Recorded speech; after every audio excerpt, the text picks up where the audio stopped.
बेनो सैथो बाथ्राखौ बुंनांगोन। आङो अरिजिनालनि बिपिएफनिसो आङो मावथिमोन, सासे गोख्रों बिपिएफनि दैदेनगिरिमोन। जोंनि ओनसोलनि बयबो रायजो राजाफ्रा बेखौ जथेस्थ' परिमानै मिथिगौ। नाथाय समनि लिंनायाव, समनि फाखनाव आङो गुबुन दोलोआव थांनो आङो बाध्य जादों। आङो थांखांनायनि उनाव आङो गारजेन गैयै बायदि सासे आङो बेक्ति जाहैदों। नाथाय आङो दिनै जोंनि जुमदुवार समस्तिनि मानगोनां एमसिएलए उइलियाम नार्जारी सारनि अननायाव आङो आंनि गोमानाय बिमा बिफा होननानै बुंनांगोन, बिमा बिफाखौ आङो मोनफिननाय बायदि आङो मोनदों। आं दिनै आङो खोथा होदों, आं सिगाङावबो आङो बिपिएफखामोन।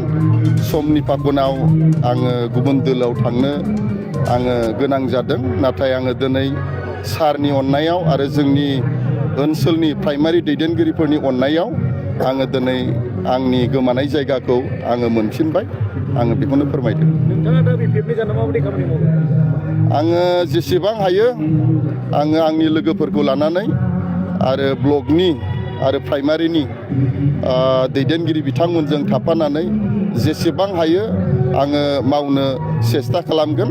आरो 5 बोसोराव इउपिपिएल सरकारा रायजो राजाफोरनि थाखाय, ओनसोलनि थाखाय, हालामनि थाखाय माबायदि खामानि मावदों आरो बे खामानि मावनायाव रायजोआ माबायदि अनसायदोंमोन, पार्टियाव थानानै जथेस्थ' परिमानै बिनि अबिगथाया आंनियावबो थाबाय।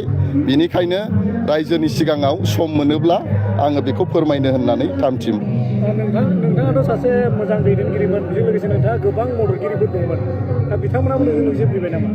दिनै आंजों लोगोसे राभा, बर' आरो मुस्लिम सारियावनो दाबो दङ।